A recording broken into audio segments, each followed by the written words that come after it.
Another Place, Another Time. A short story by Cory Doctorow.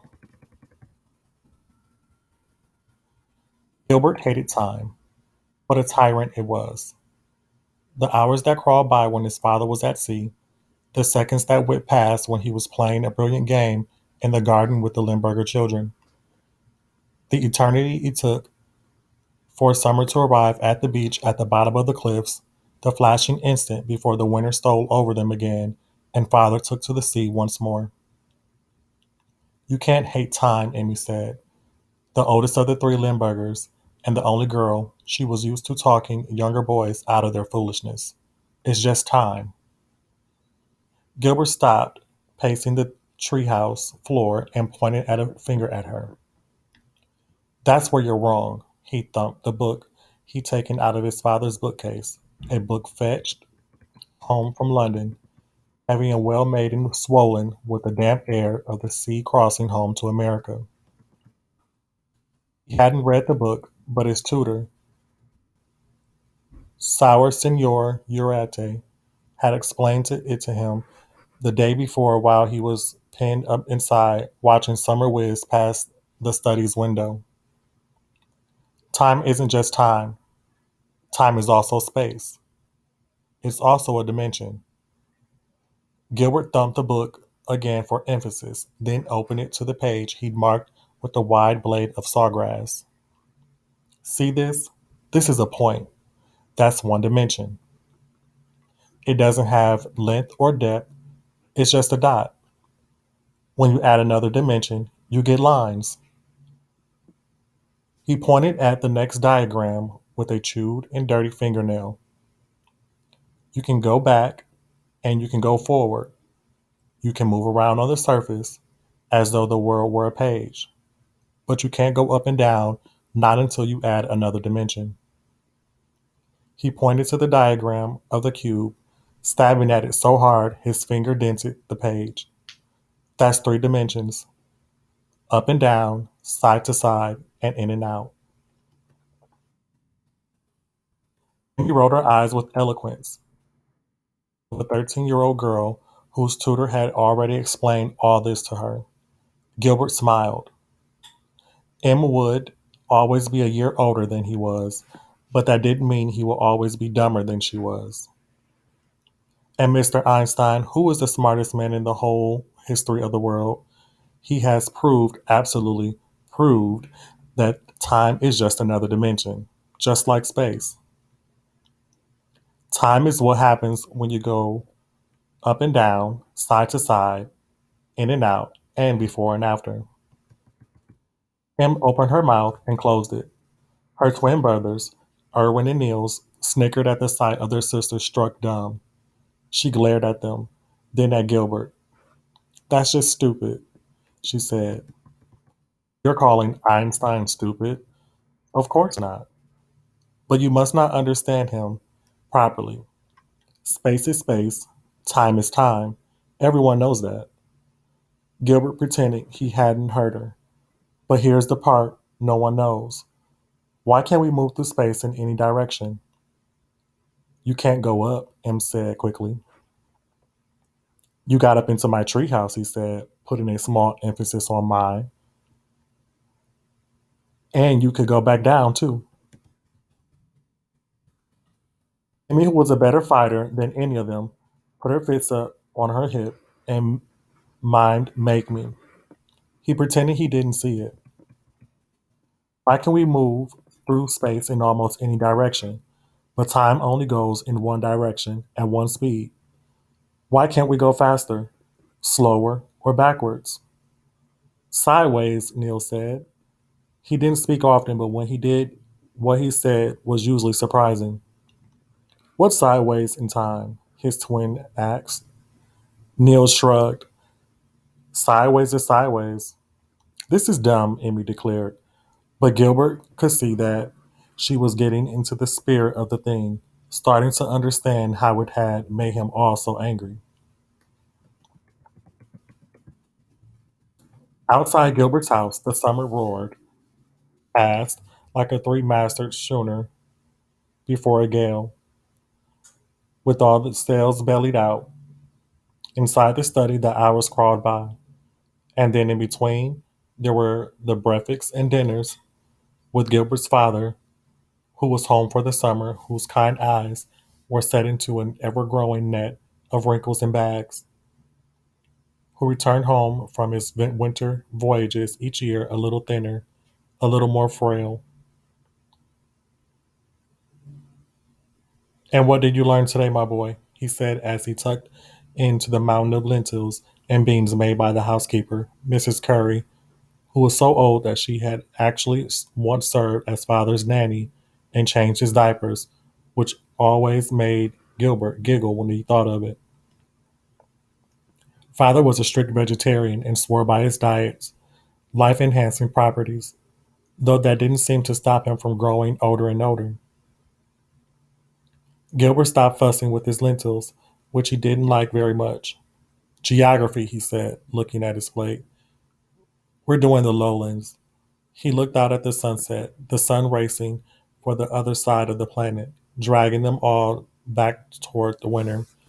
Belgium, Belgium, Belgium, Belgium. His father laughed and smacked his hands on his thighs. "Belgium, poor lad. I've been marooned there once or twice. Land of bankers and cheesemakers. Like hitting your head, Belgium. Because it feels so good when you stop. What else? I want to do more physics, but Senor says I don't have the math for it." His father nodded judiciously. He would know. "Why physics?" "Time," he said simply.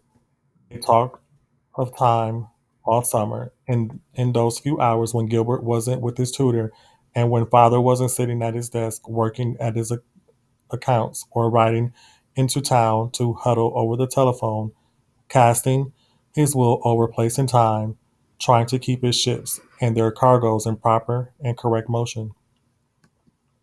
"Why time, Gil? You're 11, son. You got lots of time. You can worry about time when you're an old man." Gilbert pretended he hadn't heard. "I was thinking of more ways that time is like space. If I was at sea, standing on the deck of a ship, I could see a certain ways before me, and if I turned around, I could see a small ways behind me. But the horizon cuts off the view in both directions. Time is like that. I can think back a certain ways, and the further back I try to remember, the fuzzier it gets, until I can't see at all. And I can see forward. We'll have cobbler soon. Go to bed, wake up tomorrow, but no further." His father raised his furry eyebrows out a genuine and delighted smile. "Ah, but the things separated by time affect each other the way that events separated by space can't. A star dying on the other side of the universe, so far away that its light hasn't yet had time enough to crawl all the way to us, can't have any effect on us. But things that happened hundreds of years ago, like the planting of the seed that grew the oak that made this table," he rattled his saucer on it, making his coffee sway like a rough chop. He waggled his eyebrows again. "Yikes," Gilbert said. That hadn't occurred to him. What if time moved in every direction and at every speed? Could you have a space where events at the far end of the galaxy affected us? He answered his own question. Of course, because the events could travel backwards in time, or he fumbled, remembered Niels. Sideways, he swallowed. What sideways in time? He shrugged. Sideways is sideways, he said. Father laughed until tears rolled down his cheeks, and Gilbert didn't have the heart to tell him that the phrase had been Niels, because making his father laugh like that was like Christmas and his birthday and a day at the beach all rolled into one. And then his father took him down to the ocean, down the rough goat trail into the cliff. As sure footed as a goat himself, They watched the sun disappear behind the waves, and then they moved among the tide pools, swirling their hands in the warm, salty water to make the bioluminescent, speck sized organisms light up like fireworks. They sat out and watched the moon and the stars lying on their backs in the sand, Gilbert's head in the crook of his father's arm, and he closed his eyes and let his father tell him stories about the sea and the places he went in the long, lonely winters, while the waves went shh, shh, like the whisper of the mother who died giving birth to him. Then they picked their way back up the cliff by moonlight that was so bright it might have been day, a blue, white noon in shades of gray. And his father tucked him up into bed as if he were 3 years old, smoothing the covers and kissing him on the forehead with a whiskery kiss. As he lay along a moment that stretched sleepily out like warm taffy, suspended on the edge of sleep, the thought occurred to him: what if space moved in only one direction, in two dimensions like time?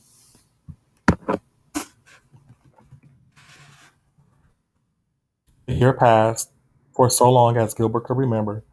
Summer's first messenger had been the postmaster, Mr. Osinger, who rode his bicycle along the sea road to the house to deliver his father's telegram, advising him of his expected arrival in port and the preparations to be made for him. Mrs. Curry usually signed for the letter, then knocked on the study door to deliver it into Gilbert's eager hands. But this year, while the wind and rain howled outside the window, and Signor Uriarte plodded through the formation of ingenious rock, Mrs. Curry did not come and deliver the letter, rescuing him from geography. She didn't come to the door, though Signor had finished rocks and moved on to algebra and then to Shakespeare. Finally, the day ended. Gilbert left Signor stirring through the coals of the study fire, adding logs against the unseasonal winds outside. Gilbert floated downstairs to the kitchen as though trapped in a dream that compelled him to seek out the housekeeper, even though some premonition told him to hide away in his room for as long as possible. From behind, she seemed normal, but her thin shoulders working as she beat at the batter for the night's cake, cranking the mixer's handle with slow, practiced turns. But when the door clicked shut behind him, she stopped working the beater, though her shoulders kept working, shuddering, rising, and falling.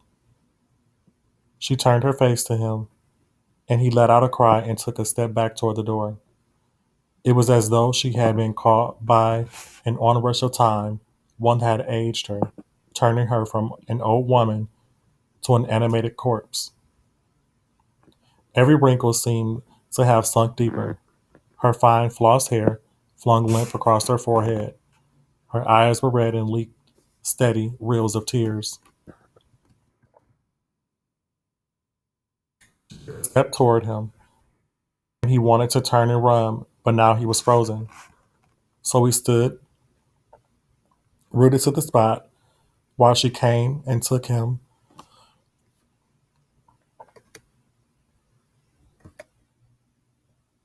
while she came and took him up in her frail arms and clutched at him, sobbing dry, raspy sobs. He's not coming home, she whispered into his ear. The whiskers on her chin tickled at him. He's not coming home, Gilbert. Oh, oh, oh. He held her and patted her, and the time around him seemed to crawl by, slow enough that he could visualize every sweet moment he'd had with his father, time enough to visualize every storm his father had ever narrated to him. Had all that time had more before Signor Uriati came downstairs for his tea and found them in the kitchen. He gathered up frozen Gilbert and carried him to his bedroom, removed his shoes, and sat with him for hours until he finally slept. When morning dawned, the storm had lifted. Gilbert went to his window to see the stupid blue sky with its awful yellow sun and realized that his father was now gone forever and ever to the end of time.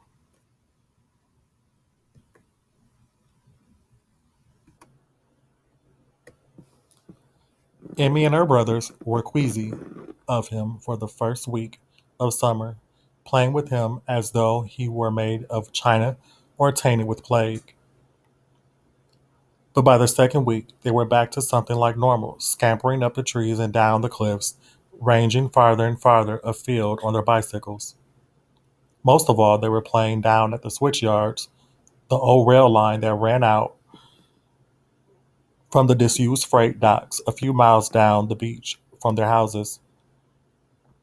Senor and Mrs. Curie didn't know what to do with him that summer, lacking any direction from father, and so Gilbert made the most of it, taking the Limburgers out on longer and longer trips, their packs bursting with food and water and useful tools, screwdrivers, crowbars, cans of oil. Someone probably owned the switchyard, but whoever that was, he was far away and had shown no interest in it in Gilbert's lifetime. It had been decades since the freighters came into this harbor, and freight trains had taken their cargoes off into the land on the rusted rails. The rusted padlocks on the utility sheds crumbled and fell to bits at the lightest touch from the crowbars. The doors squealed open on their ancient hinges. Inside the cobwebby, musty gloom yielded a million treasures. One time old timetables, a telegraph rig, stiff denim coveralls with material as thick as the hall carpet at home, ancient whiskey bottles, a leather bound journal that went to powder when they touched it, and a handcar. It'll never work, said Amy. That thing's older than the dinosaurs. It's practically rusted through. Gilbert pretended he hadn't heard her. He wished he could move the cart a little closer to the grimy windows. It was almost impossible to make sense of in the depth shadows of the shed. He pushed hard on the handle, putting his weight into it. It gave a groan, a squeal, and another groan. Then it moved an inch. That was a magic inch. He got his oil cane and lavishly applied the 40 weight oil to every bearing he could find. Nils and Irwin held the lamp. Emmy leaned in closer. He pushed the handle again. Another groan and a much higher squeal, and the handle sank under his weight. The handcar rumbled forward, almost crushing Emmy's foot. If she hadn't been so quick to leap back, she'd have been crippled. She didn't seem to mind. She, her brothers, and Gilbert were all staring at the handcar as if to say, "Where have you been all my life?" They christened it Kalamazoo, and they worked with oil and muscle until they had moved it right up to the doorway. It cut their fingers to ribbons and turned their shins into fields of bruises, but it was all worth it because of what it promised: motion without end.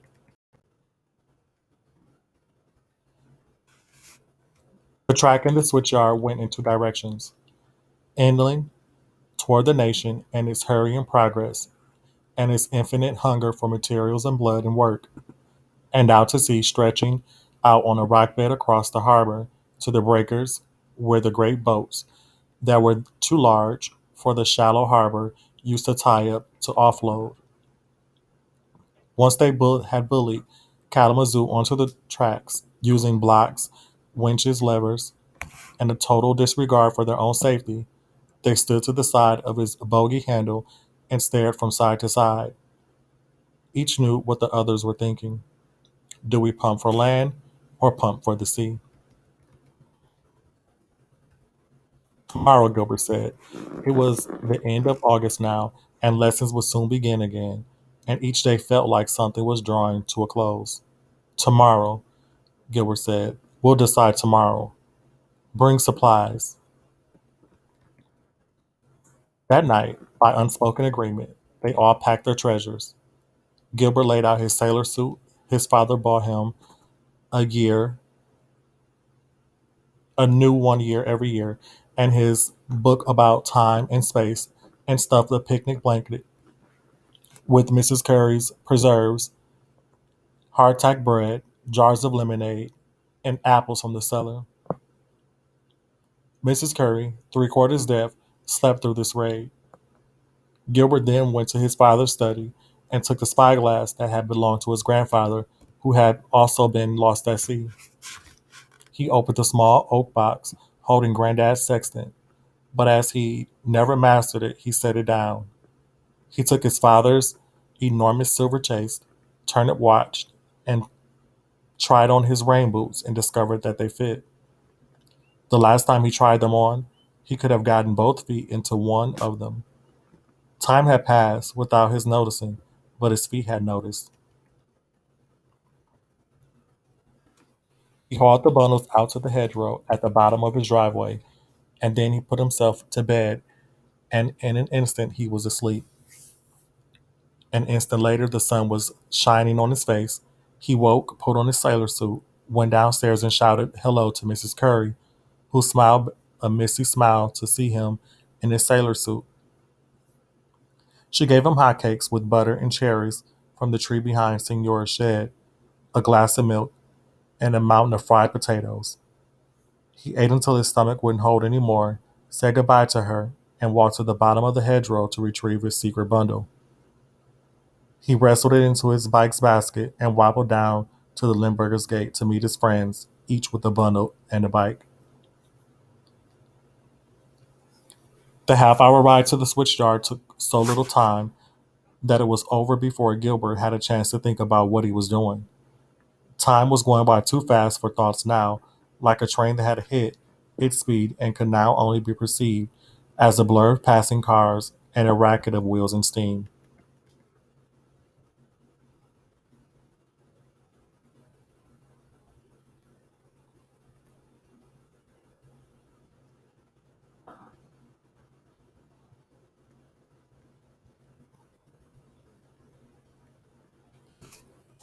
Kalamazoo was still beaded with dew as they began to unload their bundles onto its platform. Gilbert set his down at the end of his furthest from the sea, and Emmy set hers down at the end furthest from the land. And when they stood to either side of the pump handle, it was clear that Emmy wanted to push for the land, while Gilbert wanted them to push out to sea. Naturally, Emmy looked at Gilbert, and Gilbert looked at Emmy. Gilbert took out his grandfather's spyglass, lifted off the leather cap from the business end, extended it, and pointed it out to sea, sweeping from side to side, looking farther than he'd ever seen. Wordlessly, he held it out to Emmy, who turned around to face the bay and swept it with the telescope. Then she handed it off to Niels and Irwin, who took their turns. Nothing more had to be said. They leaned together into the stiff lever that controlled Kalamazoo's direction of travel, threw it into position, and set to pumping out to sea. But the spyglass showed waves and waves and waves and waves, and farther along the curvature of the planet itself as it warped toward Europe and Africa and the rest of the world. It showed a spit of land graced with an ancient and crumbling sea fort, shrouded in mist and overgrown with the weeds and trees of long disuse. And beyond it, waves and more waves. The gentle sea breeze turned into a stiff wind once they pumped for an hour, the handcart at first rolling slowly on the complaining wheels. Then, as the rust flaked off the axles and the bearings found their old accommodations, they spun against one another easily. The pumping was still hard work, and even though they traded off, the children soon grew tired and sore, and Emmy called for a rest stop and snack. As they munched their sandwiches, Gilbert had a flash. We could use the wreck This for a sale, he said, nudging his picnic blanket with one toe. Nils and Irwin, whose shorter arms suffered more from the pumping labor, loved the idea and set to rigging a mast from their fishing poles and the long crowbar they'd lashed to Kalamazoo's side. Emmy and Gilbert let them do the work, watching with the wisdom of age, eating sandwiches and enjoying the breeze that dried their sweat.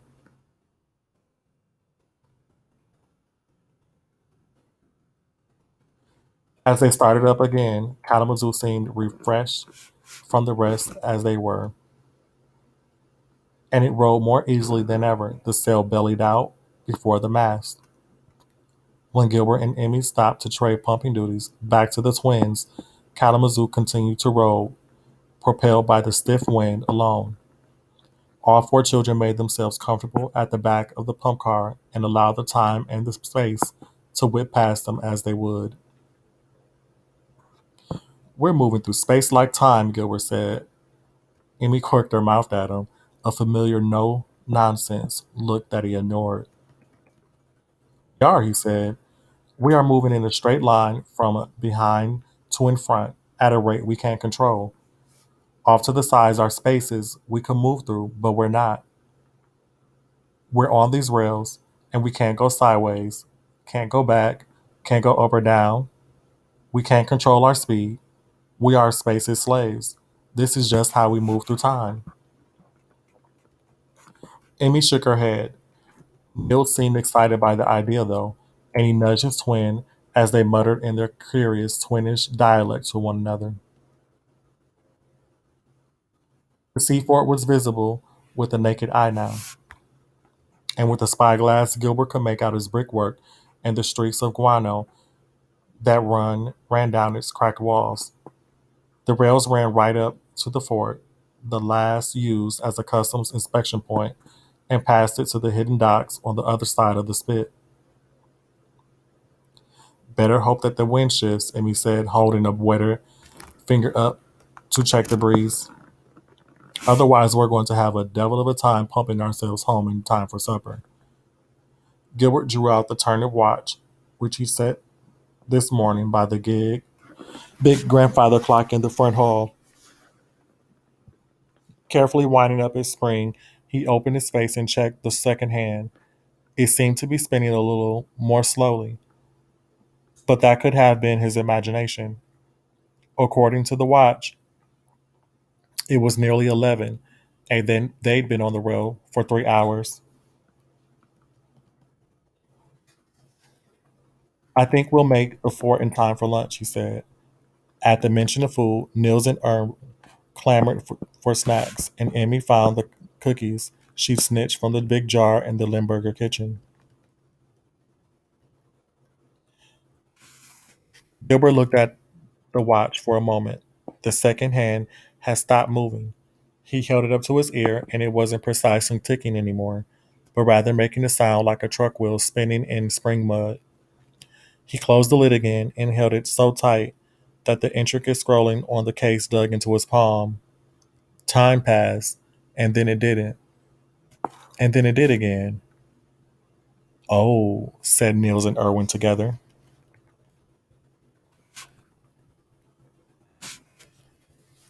To either side of the car, stretching into infinity, were more tracks running across the endless harbor, each with its own car, its own sail, its own children. Some were edging ahead of them, some were going backwards. A racket overhead had them all look up at once at the tracks there, too, the rails and the cars, and the Limburgers and the Gilberts in them. Some children were older, some were younger. One Gilbert was weeping, one was a girl. Gilbert waved his hand, and 100 Gilberts waved back. One made a rude gesture. Oh, said Emmy. To her right, another Emmy was offering her a sandwich.